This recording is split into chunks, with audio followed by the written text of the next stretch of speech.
Welcome to the Purpose Pathway podcast, healing, wholeness, and having a voice.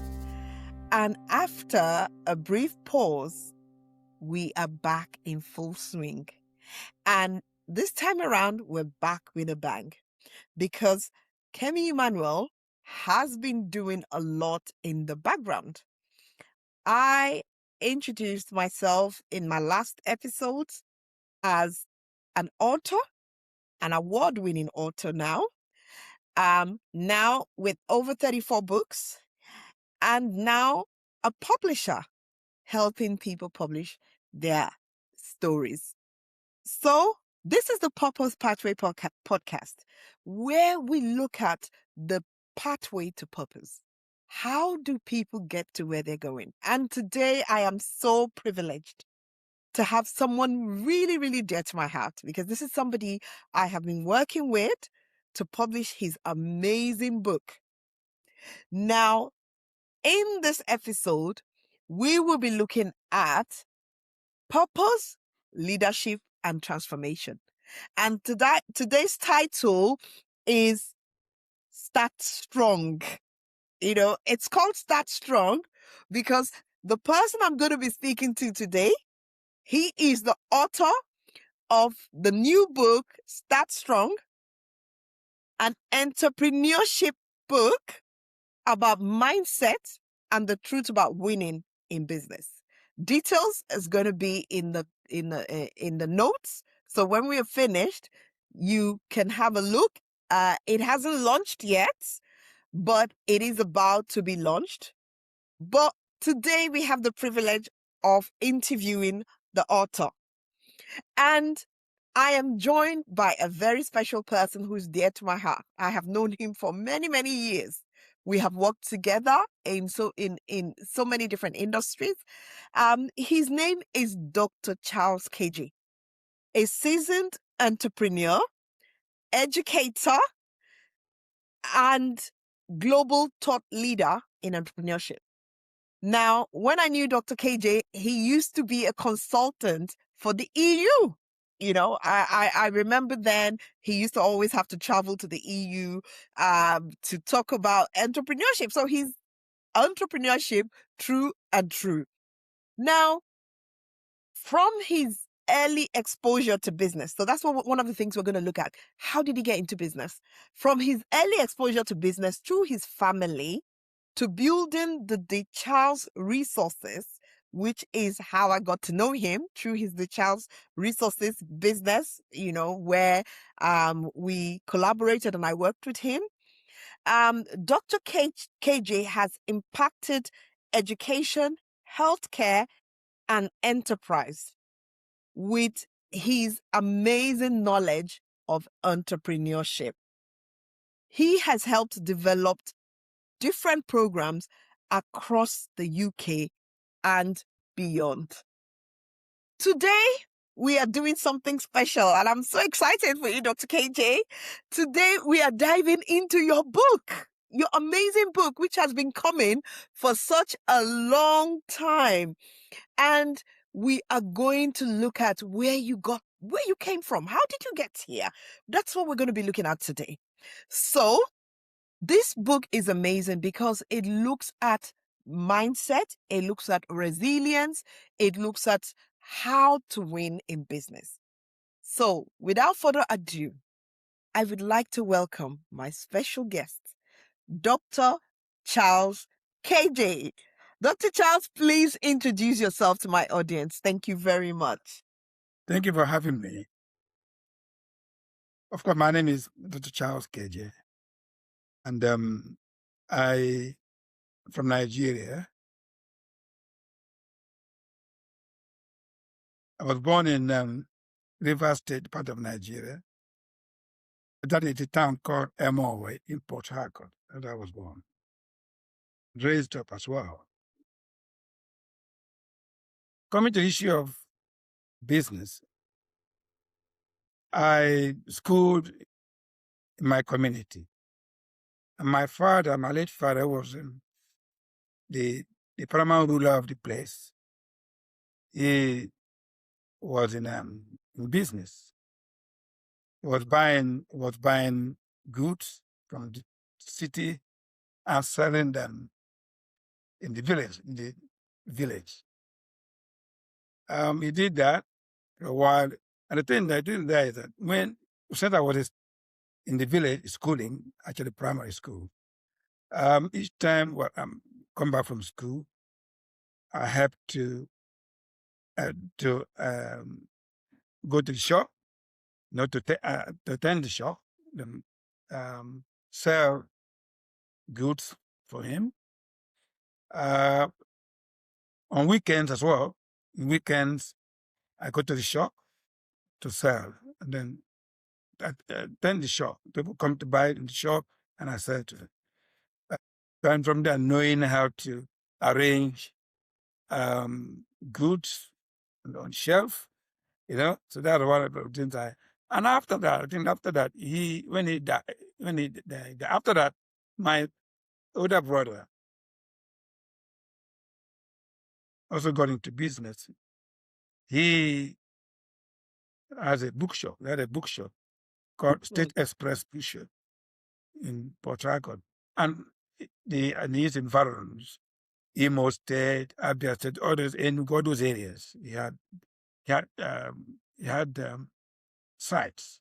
And he was a major contractor to the state government in terms of supply of books. That's how I knew about. Okay. That is really brilliant. It's like you've gone right back to the beginning, the very, very beginning.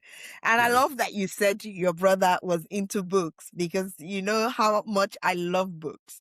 And, I'm so grateful that, I had the opportunity to help you, to birth your book. And I just want to say congratulations, because it is an amazing book. And what I love so much is what you are looking at, which is the mindset, and we're going to talk about that, because that's so key to when we're doing business. So my first question to you, you've already explained to us where you came from, how your entrepreneurship journey started, but we were talking about mindset, and mindset is so important to me. I've just had a summit called the Bloom Summit, and it was about mindset. So everything I do has mindset at the helm of it. So my question to you is, how did being in your father's business shape your mindset? So what lessons did you learn that influenced your business decisions today? So what was it that managed to transform your mindset, make you think the way you think, make you think differently? What was it? For a start, what that showed me was being able to capture or to grab an opportunity when it comes. Very important. That the I opportunity like when it that. comes, very, very important, because there was a gap which my father filled. The difference between lot of supply in townships, and then lack of supply in the village. So he was the bridge. That's one thing. Yes. Got that. Yeah. Then in my brother's case, the school, he was able. There was shortage of books. He was able to get books. He imported the books from Europe and then supplying in the country. So that was another uh, Mm. business opportunity that I grabbed. So they come to me in my situation after my uh,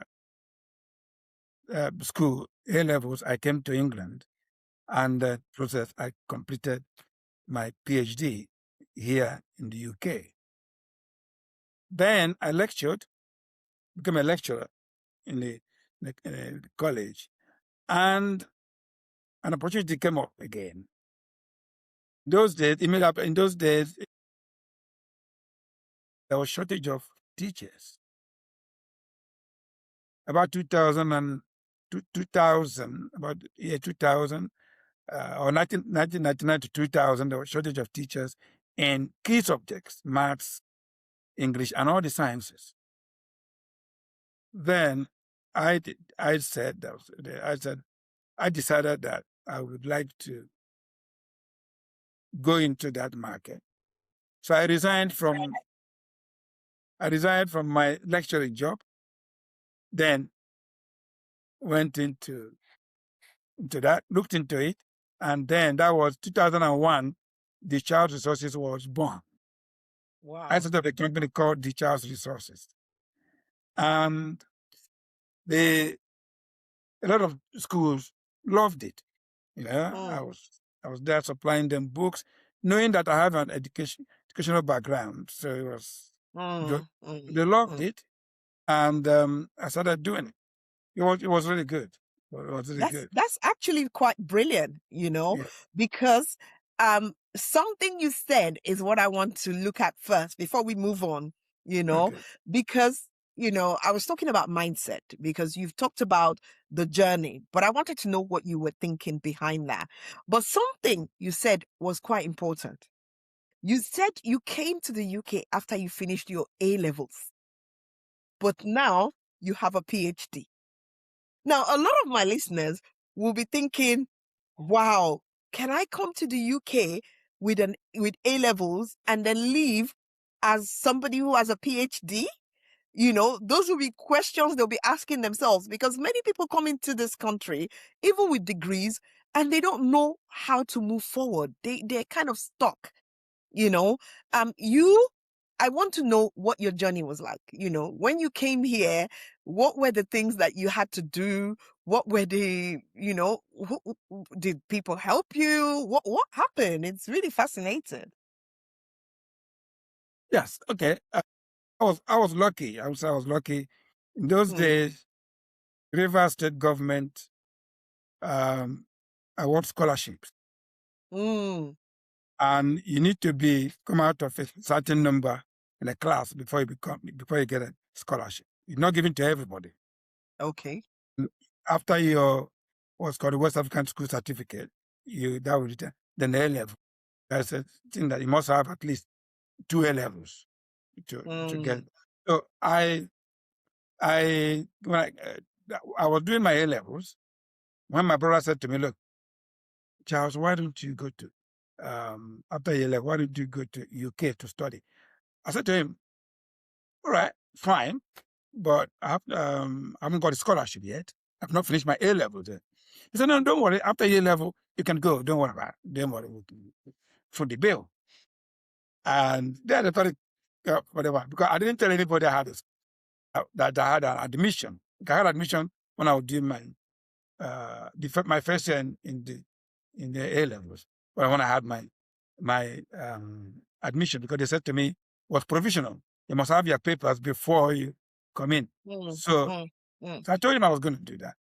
So when I finished the A levels, and obviously I want to go to come to UK. So what I did was to go for an interview. They've called an interview. They said this. So I went for an interview for scholarship interview. mm. My brother didn't know that. So I had to go for Wow. scholarship. Yes, I had to go for River State government scholarship and finish that. That's of course they said, "Oh, I've got the result." I said, "Yes." I've got admission. Yes. I finished in June. When do you want to go to UK? I said September. I don't want to waste time. I'm going September. Yeah. My brother was planning to pay my fees while I was making an arrangement with the state government for To scholarship. get scholarship. How cool. So, Yes. so because the scholarship delayed a little bit. It normally comes up in September, but it delayed, government. So my brother said, look, go. I'll pay for you too. So my brother paid my fees, and that was September. Then I came to UK. Within 3 weeks, the scholarship result came out. My name was on the scholarship list. Wow. Wow. Amazing. So I told him that I've got a scholarship. He said, okay, now that's good. That's good. I told him why I decided to do that. To keep your money so the state can sponsor me. You were very pleased with Exactly. that. How cool is that? That was, Keep your yeah, money. Let the that, state sponsor me. I that's like right. that. That was what happened.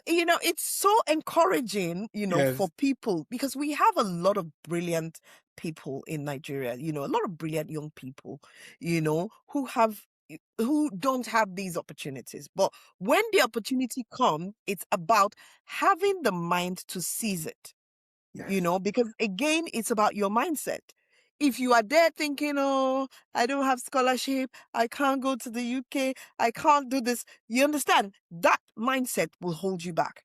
But if you think, okay, even though I have been offered a scholarship, I will, even though my brother has offered to pay, I will still try and see if I can get a scholarship. You never know, you know, yeah, which is great. And then yeah, something else you said, which was your transition from being a lecturer, as a fellow lecturer, I understand, to be fair, I transitioned from being a lecturer to being a mm, nurse to, from being a principal to being a nurse to being a business. I've just been in business all my life, to be honest. okay. And business and entrepreneurship. So when we started your book, it was like, oh yes, of course, this is right up my street. But the career transition, because I also recently, gave up my role in the NHS to start my business you know, and I know that must have been the same mindset that you had to go through to give up your role to say, okay, I'm going to start my business.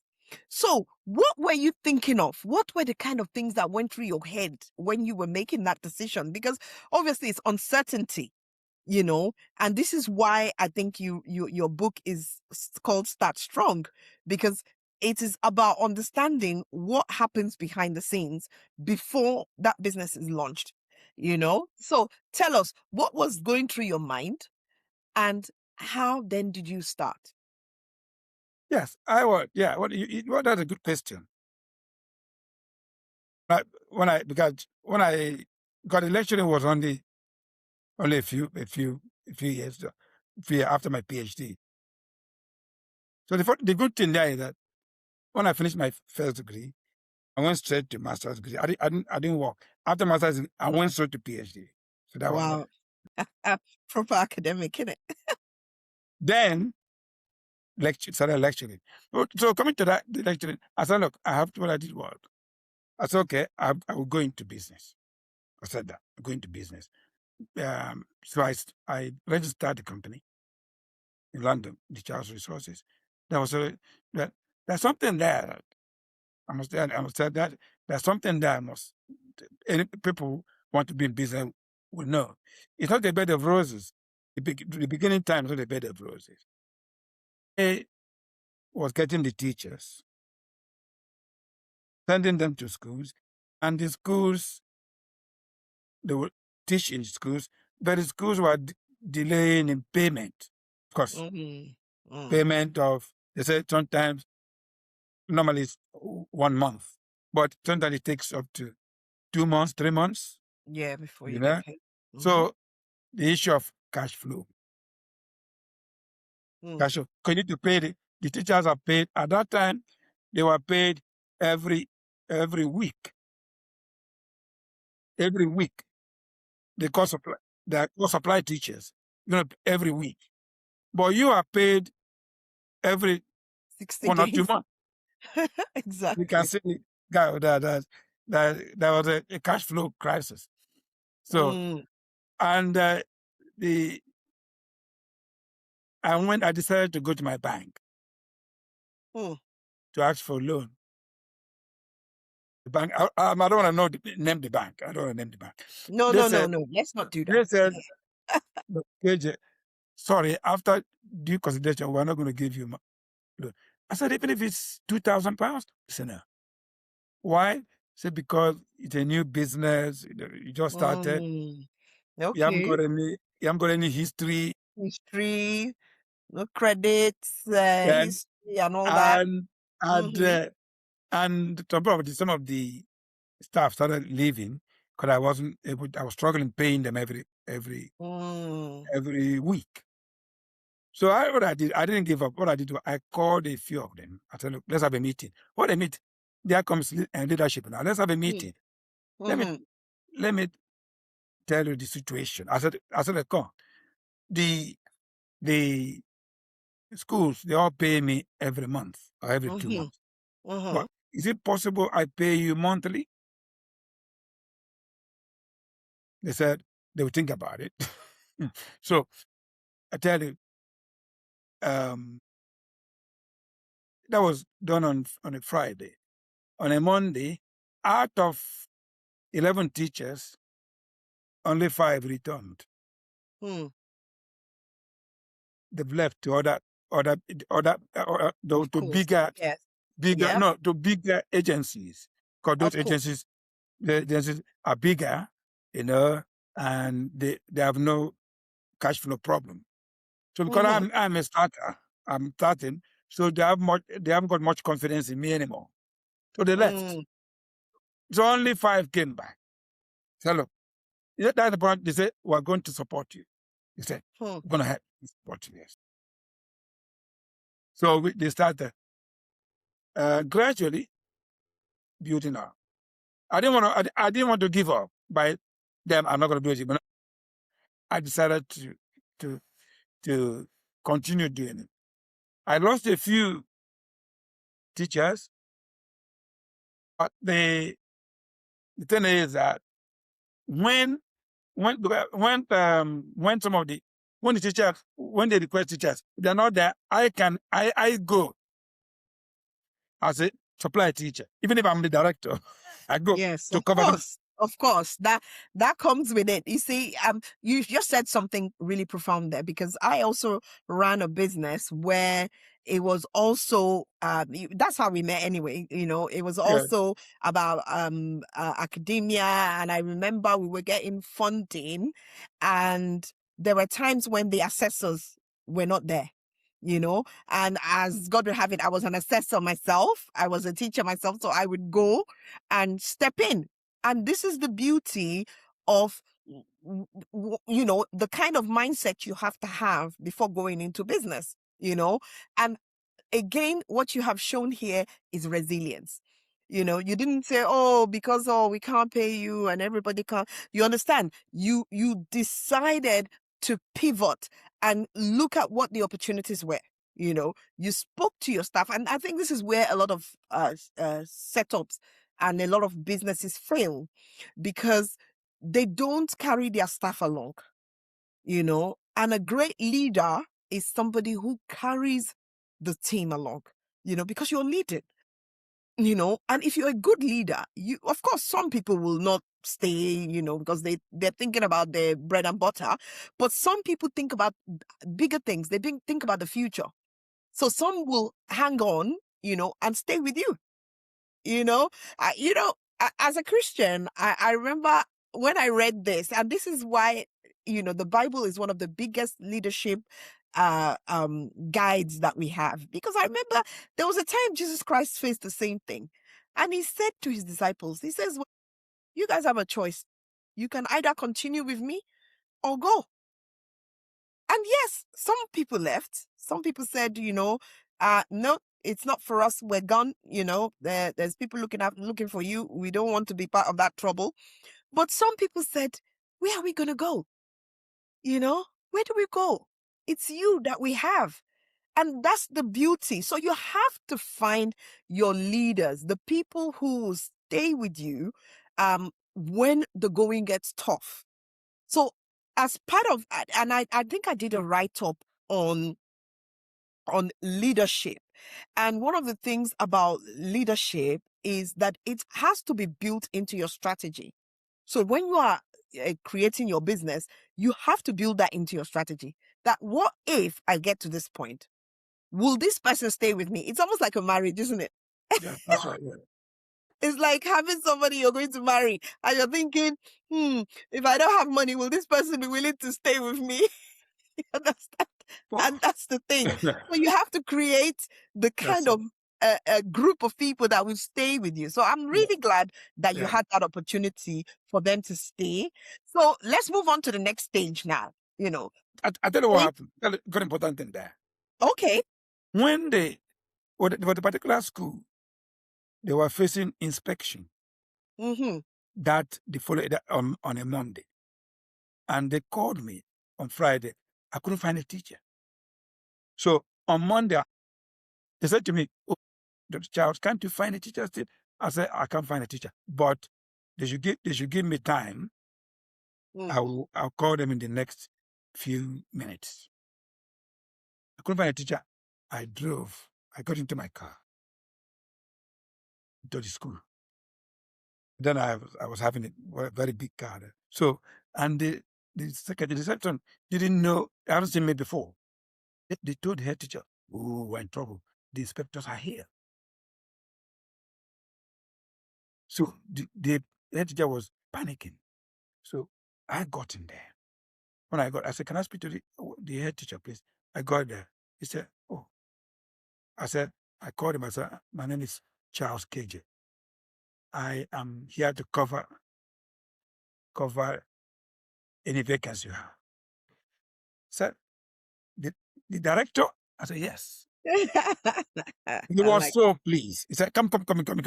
And I taught maths. So he took me straight to the maths class. And I got there, not quite 20 minutes. The inspectors arrived. Wow. So if I didn't go that time, we were in serious trouble. So the inspectors arrived and they saw me in class. Every class was occupied with a teacher. That was what they wanted. You can't have a teacher. You can't have a class with no teachers, and you have an inspector coming. Wow. So that the man was very, very happy. I didn't want to call the school. The school is in Sodok. I didn't want to call the school. So they became, and at the end of the day, the inspector left.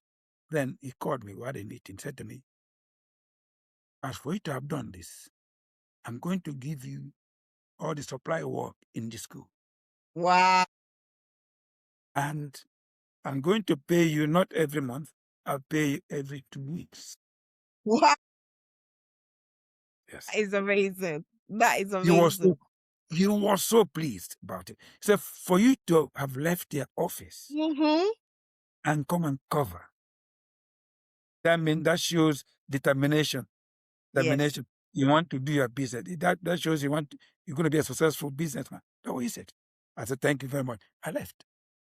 I took he told other agencies to stop. I was the one supplying the whole school.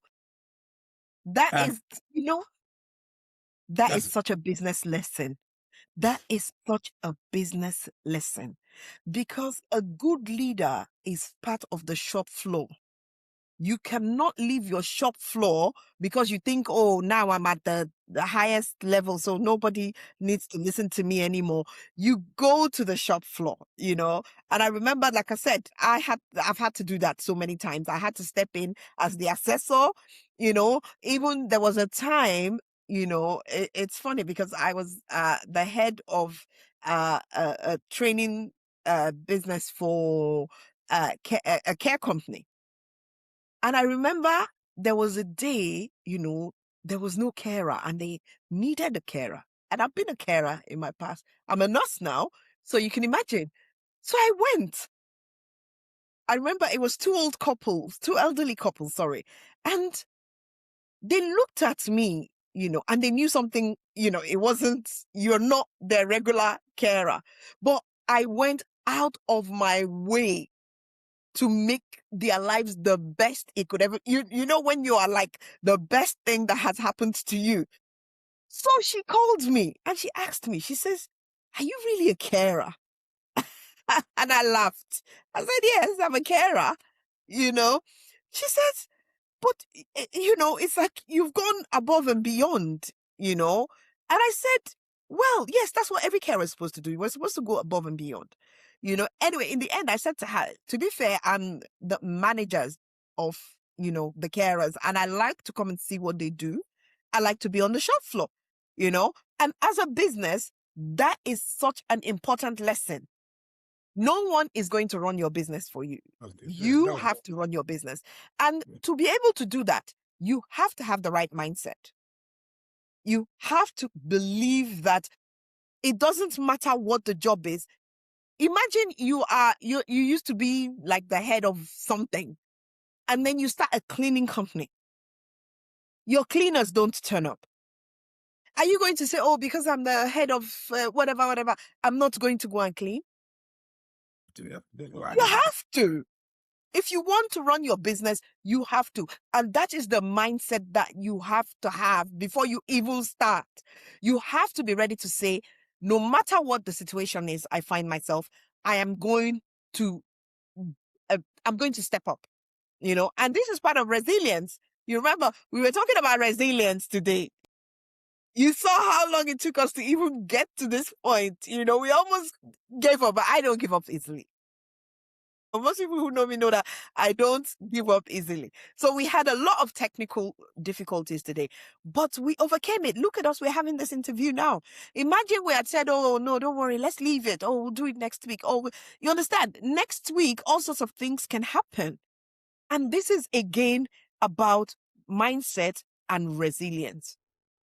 So what mindset, and this is my next question to you, what mindset separates successful entrepreneurs from entrepreneurs who are struggling? What is the mindset that separates them?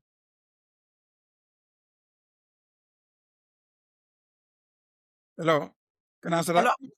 Yes, I Okay, can hear you. Yes. I didn't hear that at the last bit. Okay. Well, the thing is that, like you If said, you didn't hear, let me just repeat the question.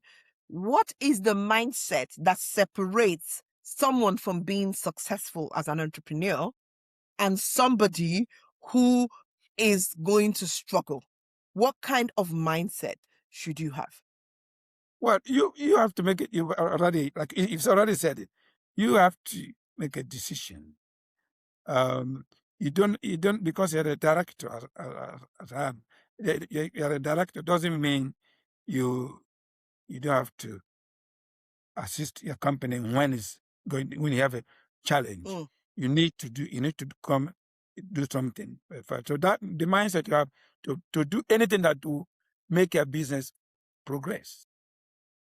Resilient. You have to be resilient. There are a lot of problems. You got as I said, the work you do, you want resilience. It's very important. So look, am I going to? If I don't do this, my business will collapse. Do I want it to collapse? The answer is no. If you don't want it to collapse, what am I going to do to make it work? Right? So that's why I said it's either because they're not paying you, but for in my case, because they're not paying me your time and I have no money to pay them. It's either okay, I give up because I have a cash flow problem, or will you take the bull by the horn? So look, let me soldier on. Let me continue. Right? I'll do my best. And you never know, this may change. I didn't know that going to that school would give me, the head teacher would give me all the contracts. One, yes, they would change the policy of paying me every 2 weeks. Wow. I didn't know that. That wasn't foreseen. No. But because of the way he got up his impression about me, made him do that. Right? Brilliant. So that I think is you'll be able to do anything that will make your business succeed. That's the main thing. That's it. Anything that will make your business succeed. And anything legal that will make your business succeed. Of course. Legal, yes, of course. Legal is very important. Ethical is very important. I think values. I've just done an article about the importance of identity in creating your brand in your business. So it is important to know your identity, to know where you are coming from before you step up and become an entrepreneur, because people are not going to know where you're coming from. They're going to know what you present to them. But the values that you start with is what's going to guide you, in doing the right thing when the right time comes. Okay, that's really brilliant. So let's go to your book, Start Strong. Start Strong. And it is the mindset and the truth about winning in business. What is the truth about winning in business? Based on your book. The truth there is that, of course, the truth there is that, first of all, before you start a business, you must make a decision, right? Okay. Am I going to go to this business or not? Mm-hmm. Because you're going there, you don't know what you cannot foresee the future. No Yes. no matter the opportunities, how glorious it is, things may change. So am I going there to just, well, when things change, I give up? No. You have to fight for it. For your business, you have to fight for your business. Genuinely fight for your business to make sure you don't waste your time. So you need to have that. You need to have. So what is going to do is that, like I've told to people in my book, I don't want to do that. I said, a farmer, for example, you plant it, you clear the bush for the seed. It takes a while for the seed to germinate. Once it germinates, they start growing. Then you have the mind to be watering the seed, watering the plant as it goes on, then to make it. So you're not expecting a very quick return. Harvest. A quick harvest. No, you don't. You can only do that if you want to go and steal somebody's crops. But if you want to wait, that's a good point. If you want to steal somebody's crops, and you will probably get caught at some point. That's right. Yes. If you want to wait for your crops to germinate, grow, and bear fruit and mature, you have to have some tolerance, right? You need to be patient. Very important. Patience is important. Patience. And in business, you must be patient. It doesn't happen overnight. Definitely. We've got many people who have done well in business. It wasn't an overnight thing. It's a thing you need to have a bit of endurance. Definitely. Endurance, tolerance, hard work, and all that. And that's the way I think it should be. But maybe in the system, because of your attitude and endurance, you may have a situation where you are somebody blesses you with a lot of things that he didn't expect. For example, and I tell you what, as soon as I passed that threshold, that financial threshold, the bank that I went before to collect money, that refused, said, "I think, oh, come." That is so very typical, isn't it? That is so typical. Not only the loan, they say, "How much overdraft do you want? We can give you." Yeah, madam. So that's the thing. But if I had given up when at the point of rejection, there won't be. So that's one said, you need to stay. And then they've seen that. And since that time, my relationship with that bank blossomed, even though I wasn't happy that the initial time they didn't give me. But they know now that I'm actually in business. I'm not a joker. Yes. I'm actually in business. So they see the business growing every day. And when I decided, after that, I decided to branch into another sector, which is care. So now I have education and care. Yeah.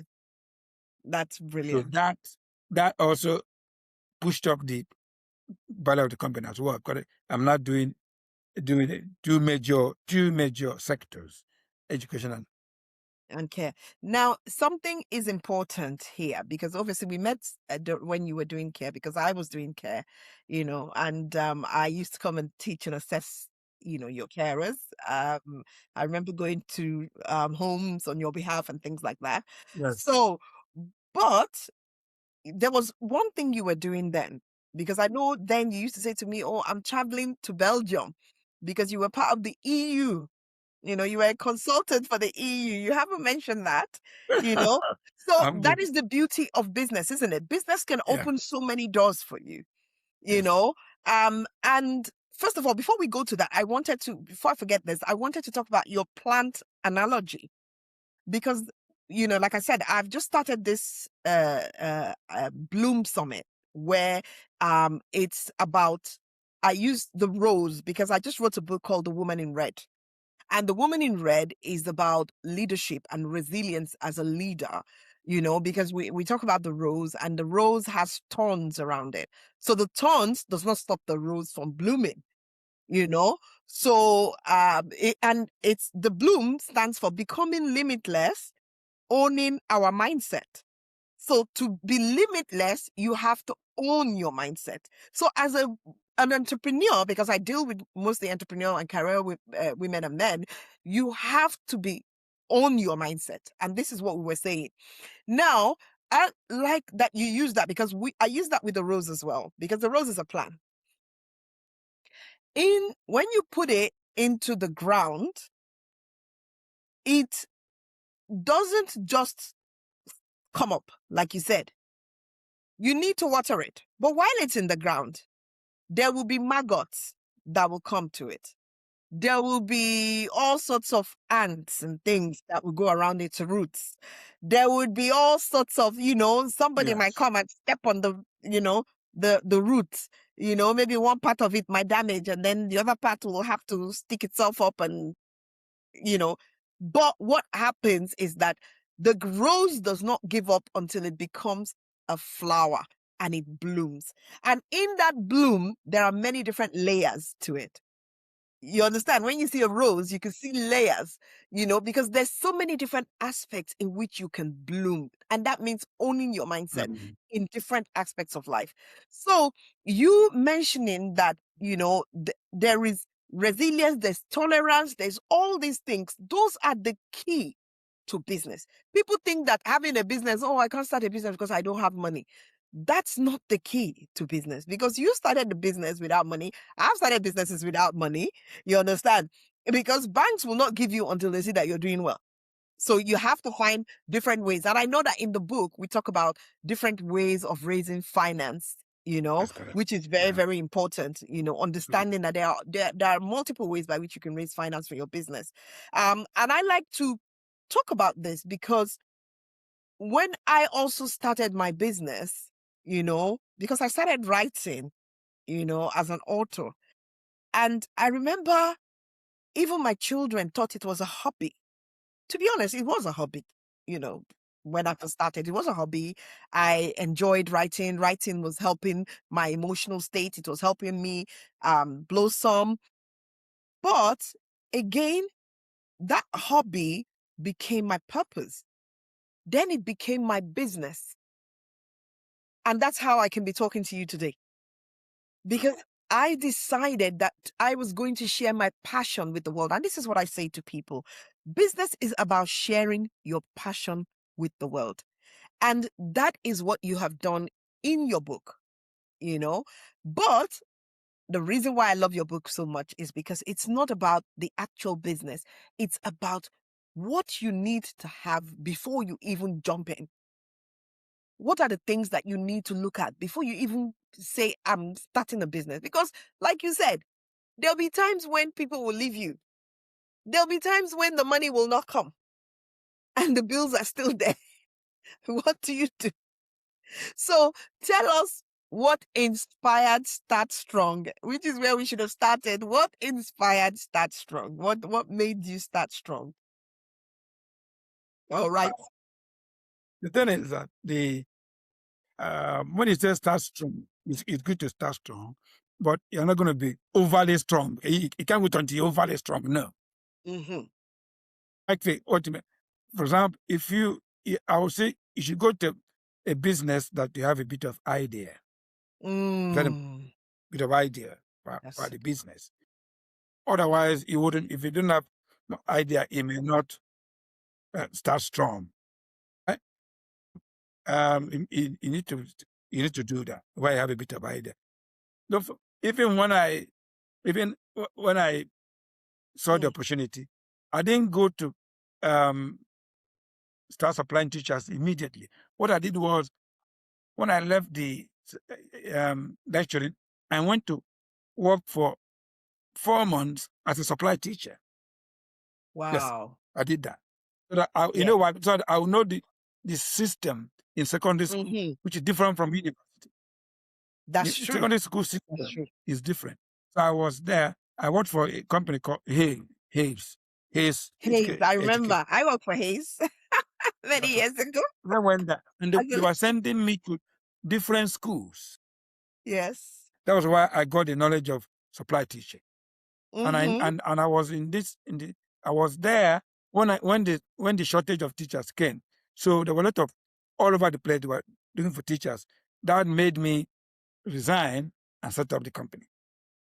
Right? Set up the company so that I can be one of the supplying teachers, which is obviously more lucrative than being a teacher yourself. Yes. So that's one thing. So you must have the idea of that. It not that money is important, but you may not wait until you've got all the money in the world to do it. No, you start saving. Call it bootstrap. You start saving a little money you can get. Keep it, right? And obviously go to the bank. They may not give you because they didn't give me because you are just starting. But yes. don't give up. Some banks may give you. Don't give up. Some banks may give you. I gave up because I had some alternative where I can get some money, Raise which I money. saved. But if I didn't have money, I would still have done it because I was sitting that there will be a time when I will get money to do it. What I may do, I may reduce the number of, I may be doing some myself. Instead of wanting to be done by other teachers, I may be going there myself, teaching, saving the money. Money should not be an issue. I think the main thing there is you have to have the mindset to be self-employed. I call it self-employed because something of a business. It's self-employment, right? So you make sure you have the skill, you have the determination, the mindset, determination, right? Because nothing stops you going to claim benefit. Exactly. Yeah, but I said claiming benefit is a waste of my time. I don't have Definitely. benefit. Definitely. So I decided, and I'll tell you well, maybe we'll come to that. I'll tell you later. The benefit of what I did was that when the time there was lot of unemployment, people didn't have jobs. So I was actually asked by a borough to help them encourage the young people to do something. And many of them I didn't I did train them, but I also get into training anyway. Training. Many of them I didn't get job through training. I decided to help them to show them how to start their own business. I will train them, right? Though the government pays me for training them. But even if you train them, there's no vacancy. I don't want them to remain. I said, look, do not remain idle, waiting for. You can start your own business. They say, how do I do that? Come. I'm going to show you how to start your own business. So I set up a unit in the company, showing people how to start their own. Set up. So that is mentorship, isn't it? That is a mentorship program. Yeah. I also have a mentorship program. In fact, I have some mentees now. And I think what you do is amazing. And that is so important. That when you want to start, sometimes you just need someone to hold your hands. Not because you don't have knowledge, not because you don't know. Like me, I've paid for a lot of training in my life. I was telling some people recently, I've done a lot of, people mentoring me to learn so much because I have so much knowledge, to the glory of God. But it's because you have to identify who can be your mentor, who can direct you, who can lead you, like you're an academic, but when you wanted to write your book, You needed somebody to help you bring that book to life. You didn't say, oh, because I'm an academic, I know everything, I know about books, you still felt that you needed someone to help you bring this book to life, because that is what I do. And that, I've done it so many times. So I'm so grateful for that opportunity. And for you as well, I am so grateful that you chose this pathway, to begin to encourage our different people, not only young people. There are a lot of grown women. I'm a nurse, and I know that there are a lot of nurses who are looking for extra opportunities through business. In fact, today I was speaking at an event where we were looking at beyond nursing, what other opportunities there are for people beyond nursing. So, and I know that you're going to be starting your own mentorship to help other people who want to start their program. But let's start strong, which is the most important thing. Your book is going to be out very soon, and I believe we're working towards the launch very soon. I shall put the details of it in the notes so that people can follow you. I'll also put your details on your LinkedIn details so people can follow you, because you are a man with a bag of knowledge, and I know that book contains absolute gold knowledge. So if there's anybody out there who is thinking about starting their business and they need to start strong, the book is a great resource to help them. And you are an amazing mentor who can help guide them. So I look forward to all that you're going to be able to do in the future and what we will be able to do together, because as an entrepreneur myself, I am so passionate about entrepreneurship. So last word from you. What would you say to our viewers who are trying to start their business? What would be your words to them? Starting a business is good. As I said, you need to get prepared. You need to read widely about business. That's one thing to start. You got my book, Start Strong. It's a good start. It's a good place to start, because it's so easy to understand, and step by step how you go it.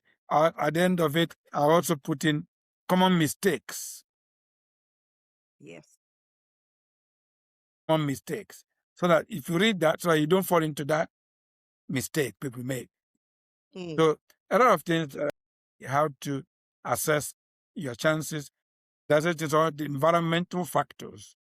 So for the environmental factors, how they are businesses, right? Like you have political, what is something that the government policies, how they affect business. If you read it from there, then the most important, as I said, look at the common mistakes. Yes. I also made those mistakes. That's why I know it's a common mistake. I also made those mistakes. I know. So, when we were talking about it, it's pestle. So you look at the political, you look at the economic, you look at the social. You know what? I have a degree. Also financial as well. Exactly. A degree in business. But when it came to it, did I look at those things? I had to learn from mistakes, because I remember during my property, when I was running property, I didn't look at the political state, because it was at that time when politics was a right mess, when we were coming out of the EU. And that was when Liz Truss became the what's it called? Interest rates went through the roof. So the economic factors affected everything. Things changed. People were paying so little for mortgage, and then the mortgage just went through the roof. Everything just changed. And immediately it occurred to me that, oh my God, you didn't think about this. All the political, the social factors, political, the social, economic, financial, environmental. You understand? The technological factor I forgot about.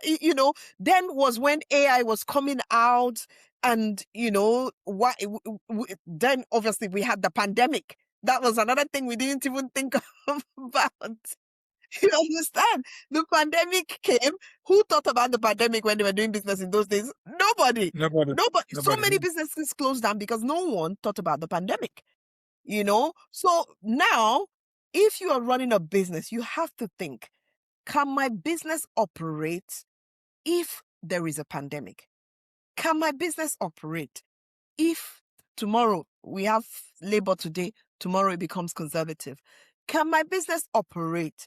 What implications are there for me? Because those are the things that people don't think about. People who were doing a property business in 2008 when there was the what's it called? That's correct. The collapse and Yes. the what's this word called that happened then? When inflation went to the roof, when there was a collapse in the banks, many people lost a lot of money in those days because It was nobody thought about financial. It was a financial crisis. financial crisis. There was a crisis. There was 2008 austerity. financial All crisis. sorts of things were happening at that time, and those are the economic factors that people don't think about. That's correct. So now we live in an AI age, isn't it? I know you talk about that in your book as well, the digital Yes. factors, and I know you even have a bonus book on using digital factors to scale your business. So that will be in the book. So but we have come to the end of this. It's been amazing. I can talk about business from now to next year, so I have to stop myself. So for my audience, this is Dr. Charles Kejeh. He is the author of his new book called Start Strong: Having the Right Mindset to Win in Business. And that's what the book is about. For the book is also a practical book. It tells you how to finance your business. It tells you, how to set up your company and different things. It gives you different cash flow, how to work on your cash flow. I think, I know this because we wrote the book together. So, so I'm talking about it because it's quite important. I learned so much from it as well. Just, in the making of it. So anyone who is starting, this is your opportunity, to get this book once it's out. Follow Dr. Kejeh on LinkedIn. His name is Dr. Charles Kejeh. If you look for him on LinkedIn, I'm sure you'll find him. And his book will probably be on LinkedIn as well once it's done. Thank you so much, Dr. Kejeh, for your time this evening. It's been a right pleasure talking to you about business, and your experience has been amazing. Seeing that there is hope, even in hopelessness. There is hope for business. That even when you felt that it was over, it's just you giving, and that's another thing. Very important to give, because when you give, you receive, and that reception can help you grow, which is brilliant. Thank you so much. Thank you. Thank you for having me, Kemi. Thank you very much. You've been so helpful. Thank you very much for your help. Thank you very much. Yeah. No problem, Bye-bye. sir. It's been a pleasure. Bye for now. Bye for now. This is the Purpose Pathway Podcast, healing, wholeness, and having a voice. Join me for my next episode with my next guest.